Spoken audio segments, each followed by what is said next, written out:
एक नगर में परम प्रतापी महादानी राजा राज करता था। वो अपने महल से किसी याचक को कभी खाली हाथ नहीं जाने देता था। वो ब्राह्मणों को मुंह मांगा दान देने के लिए हमेशा तत्पर रहता था। उस राजा की कीर्ति यश दूसरे राज्यों तक फैली थी, जिसके चलते दूर देश के ब्राह्मण भी राजा के पास आते और मुंह मांगी रकम लेकर जाते। राजा के नगर में एक गरीब ब्राह्मण अपनी पत्नी के साथ रहता था। वो परम संतोषी था। वो अपनी दिनचर्या पूजा पाठ से शुरू करता, फिर भिक्षाटन के लिए निकल पड़ता और उतना ही मांगता जितने से उन दोनों प्राणियों का पेट भर सके। एक दिन ब्राह्मण की किसी पड़ोसन ने ब्राह्मण की पत्नी को समझाया, सखी, तुम्हारे पति कितने भोले हैं। और राजा ने जब ब्राह्मणों के लिए अपने खजाने का दरवाजा खोल रखा है, रोज मुंह मांगी रकम दान करता है। यहाँ तक कि पास पड़ोस के राज्य के ब्राह्मण भी आकर धन ले जाते हैं। और आपके पति हैं कि 2 मुट्ठी की भिक्षा मांगकर किसी तरह बहुत मुश्किल से गुजारा करते हैं। आप समझाती क्यों नहीं। ब्राह्मणी को अपनी सहेली की बात बहुत अच्छी लगी। वो पंडित जी के आते ही बोली, आप जानते हैं कि यहाँ का राजा महादानी है, ब्राह्मण भक्त है, मुंह मांगा दान देने वाला है। फिर भी आप उनके पास क्यों नहीं जाते, उनसे दान की याचना क्यों नहीं करते। वे आपको इतना धन दे देंगे कि फिर कभी जिंदगी में किसी के सामने आपको हाथ नहीं फैलाना पड़ेगा। आप आराम से भजन कीर्तन में लगे रहना, आपको कोई बाधा भी नहीं पड़ेगी। जब आप पूजा करने बैठते हैं तब भी आपको चिंता रहती है कि कब जल्दी से भिक्षाटन को जाऊं और कुछ मांग लाऊं। किसी दिन वर्षा हो जाती है तो घर में फांके पड़ने की नौबत आ जाती है। आपको रोज किसी उद्दंड यजमान के ताने भी सुनने को मिलते होंगे। आप मुझे ही देख लीजिए, ना तो आप पहनने के लिए ढंग के कपड़े देते हैं, ना ढंग का स्वादिष्ट खाना। रही गहनों की और साज श्रृंगार की बात, तो उसकी तो मैंने आपसे उम्मीद ही छोड़ रखी है। मेरी पड़ोसने और सहेलियां जब मेरे सामने अच्छे अच्छे कपड़े पहनकर निकलती हैं, सोने चांदी के गहने पहनकर निकलती हैं, तो मेरा मन कचोट कर रह जाता है। मैं अपने आप में बहुत दुखी हो जाती हूँ। आखिर मैं भी तो एक स्त्री हूँ, मुझे भी वो सब पहनने का अधिकार है। लेकिन आपने मुझे स्त्री समझा कहाँ। आपके लिए तो मैं एक पत्थर की मूर्ति भर हूं। पंडित जी बोले, भाग्यवान, दुखी होना बंद करो। मैं एक संतोषी ब्राह्मण हूं, मुझे धन दौलत से क्या लेना देना। मगर तुम्हें धन की आवश्यकता है, अपनी सहेलियों के सामने दिखावा करना है, पड़ोसन को कीमती आभूषण पहनकर जलाना है, तो मैं तुम्हारी इच्छाओं का गला नहीं घोटूंगा।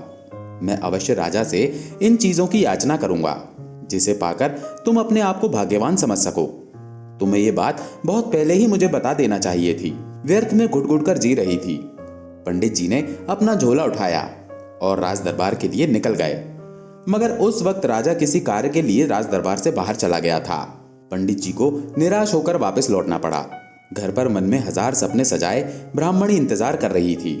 मगर जब पंडित जी को खाली हाथ आते देखा तो उसके सारे सपने टूटते नजर आए। उसको उदास देखकर पंडित जी बोले, भाग्यवान, निराश मत हो।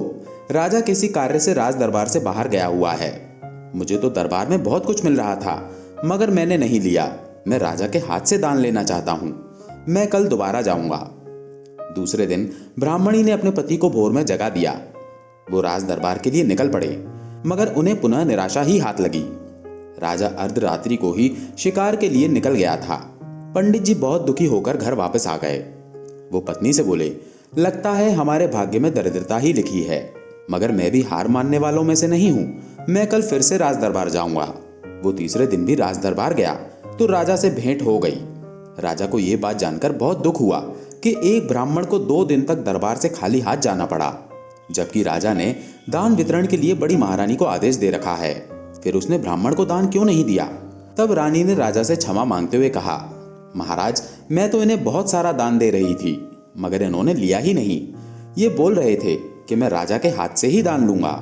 राजा ब्राह्मण से बोला, बोलो ब्राह्मण देवता, आपको किस प्रकार का दान चाहिए। आपको जो भी चाहिए दिल खोल कर मांगो, मैं आपको निराश नहीं करूंगा।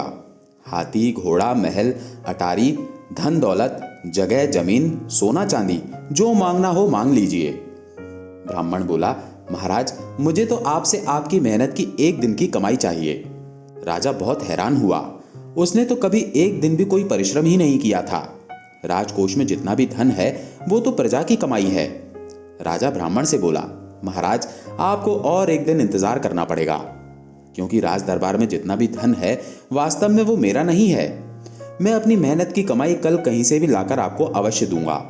तब तक के लिए आपसे क्षमा मांगता हूं, मगर आप निराश मत होना, कल अवश्य आना।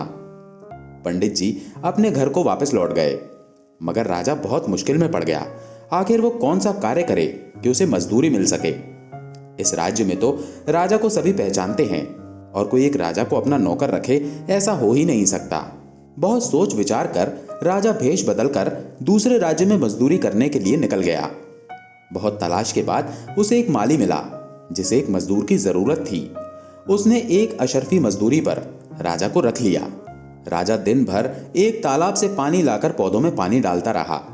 वो शाम को थका हारा एक अशर्फी लेकर राजमहल लौट आया। उसे पता चल गया था कि एक एक अशर्फी कमाने में प्रजा को कितनी मेहनत करनी पड़ती है, और वो है कि दोनों हाथों से लुटा रहा है। उसने मन में ठान लिया कि अब वो याचक को जरूरत के अनुसार ही दान देगा। मुंह मांगा दान देने से एक तरफ आलसी लोगों की संख्या बढ़ती जाएगी तथा दूसरी तरफ मेहनत करने वालों पर काम का बोझ बढ़ता जाएगा। मगर उसके सोचने से भी कुछ नहीं होने वाला था, क्योंकि उसने पहले ही बहुत लोगों को मुंह मांगी रकम देकर खजाना खाली कर दिया था।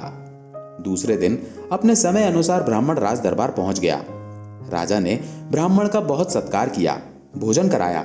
उसके बाद एक अशर्फी देकर बोला, ब्राह्मण देवता, ये अशर्फी मेरी मेहनत की कमाई है, आप इसे ही ले लीजिए। ब्राह्मण दुखी मन से एक अशर्फी लेकर घर आ गया और अपनी पत्नी के हाथ में दी। वो बोला, ये लो भाग्यवान, यही राजा की अपनी मेहनत की कमाई है। मैं लाख मना करता रहा, मगर तुमने मुझे राज दरबार भेज दिया। अब इस धन से गहने बनवा लो, कपड़े खरीद लो या महल अटारी बनवा लो। मुझे तो मेरे जजमान ही भले हैं, जो मुझे जीने के लिए एक मुट्ठी अन्न दान में दे देते हैं। मेरे लिए भगवान का दिया वही काफी है। ब्राह्मणी एक अशर्फी देख राजा को बहुत भला बुरा कहने लगी। बोली, एक अशर्फी देते हुए राजा को शर्म नहीं आई? अरे उसे शर्म भी क्यों आएगी? वो कौन सा अपनी मेहनत की कमाई खाता है? वो तो प्रजा का शोषण करता है। महल में एक नहीं अनेक रानियों के साथ रंगरलियां मनाता है। अपने चहेतों को धन देकर झूठा प्रचार करता है कि दानी है, महाकंजूस कहीं का। वो उस अशर्फी को घर में लगे तुलसी के पौधे के पास जमीन में गाड़ देती है और बोलने लगती है, इसकी हमें कोई जरूरत नहीं। 2-4 दिन बीत जाने पर पंडिताइन ने सपना देखा।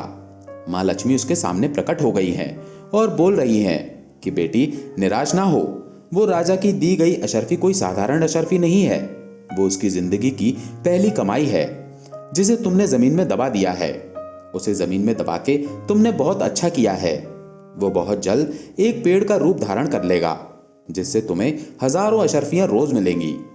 इतने में ही ब्राह्मणी का सपना टूट गया। वो सोचने लगी, सपना तो सपना होता है, वो सच थोड़े ही होता है। भला कहीं अशर्फी का पेड़ होता है? मगर एक हफ्ते बाद उसे अपना सपना सच होता दिखाई दिया। सचमुच उस स्थान पर एक सुनहरा पौधा निकल आया था, जहां उसने अशर्फी जमीन में दबा रखी थी। देखते देखते उस पौधे ने पेड़ का आकार धारण कर लिया और उस पर से हजारों अशर्फियां जमीन पर झड़कर गिरने लगी। पंडित और पंडिताइन दोनों ये देखकर दंग रह गए। पंडित जी बोले, भाग्यवान, ये तो चमत्कार है, जरूर देवी माँ ने हम पर कृपा करी है। तब पंडिताइन ने बताया कि महाराज, ये उसी अशर्फी का पेड़ है जिसे राजा ने आपको दिया था, और मैंने उसे मिट्टी में दबा दिया था। अब पंडित पंडिताइन बहुत खुश हुए। उन्हें अब किसी के घर मांगना नहीं पड़ेगा। उनके पास महल, अपार धन दौलत सब होगा। मगर अगले ही पल पुनः सोचने लगे, इतने धन का हम करेंगे क्या? तब पंडिताइन बोली, आप चिंता ना करें, इस धन को इकट्ठा करके घर में ही रख लेते हैं। जब कभी राजा पर बुरा वक्त आएगा, हम उसकी मदद करेंगे। आखिर ये पेड़ भी तो राजा की मेहनत की कमाई का ही है। इस प्रकार बहुत दिन बीत गए। राजा के राज्य में भयंकर अकाल पड़ा। क्योंकि राजा का खजाना उसकी दानवीरता से पहले ही खाली हो चुका था, तो प्रजा की मदद के लिए राजा के पास कुछ भी नहीं बचा था। राजा अपने को बहुत निराश और लाचार महसूस कर रहा था। वो काफी परेशानी में था, क्योंकि वो किसी की मदद नहीं कर सकता था। जो हाथ दोनों हाथों से दान किया करते थे, आज अपनी प्रजा की विपत्ति पर कुछ नहीं कर पा रहे थे। वो बहुत उदास हो महल में बैठा था कि तभी पंडित जी उसके महल में पधारे।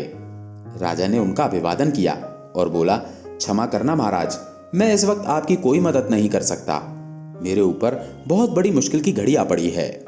मुझे कुछ सूझ नहीं रहा कि क्या करूं। तब ब्राह्मण देव बोले, महाराज, मैं आज आपसे कोई याचना करने नहीं आया, कुछ मांगने नहीं आया हूं, बल्कि आपको कुछ देने आया हूं। आपको याद होगा, कभी आपने अपनी मेहनत की कमाई मुझे दी थी।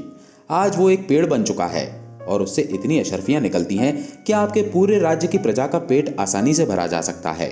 मैंने बहुत सारी अशर्फियां जमा कर रखी हैं, उसे मंगवा लें। और रोज वो पेड़ हजारों अशर्फियां देता है, उसे भी रोज मंगवा लिया करें। अच्छा रहेगा आप एक बार मेरे साथ चलकर अपने उस मेहनत की कमाई वाले पेड़ को देख लें। ये बात सुनकर राजा बहुत आश्चर्यचकित हुआ। वो पंडित जी के घर में उस पेड़ को देखने गया और बोला, आप एक बहुत बड़े धर्मात्मा पंडित हैं, जिसकी कोई तुलना ही नहीं। आप मुझसे भी महान हैं। आपके अंदर एक पैसे की लालच नहीं है। मैं आपसे प्रार्थना करूंगा कि मेरा राजगुरु बनना स्वीकार करें और मेरे साथ महल में ही रहें। मना मत करना, वरना मुझे भी महल छोड़कर आपके साथ रहना पड़ेगा। तब पंडित जी बोले, मुझे आपकी बात स्वीकार है। मैं आपका राजगुरु अवश्य बनूंगा, लेकिन आपकी मेहनत की कमाई वाले पेड़ की रखवाली और देखभाल के लिए अपनी पत्नी के साथ यहीं रहना पड़ेगा। इस प्रकार राजा पुनः दरिद्र से महादानी बन गया। दोस्तों, अगर आपको हमारी वीडियो अच्छी लगी हो तो हमारे चैनल को सब्सक्राइब करें, लाइक करें और कमेंट बॉक्स में राधे राधे जरूर लिखें। मात्र राधे राधे बोल देने से राधा रानी अपने भक्तों का हर मनोरथ पूरा कर देती हैं। आपसे दोबारा मिलते हैं एक नई वीडियो के साथ। तब तक के लिए आपको और आपके पूरे परिवार को राधे राधे। राधा रानी आप सबकी मनोकामना पूर्ण करे।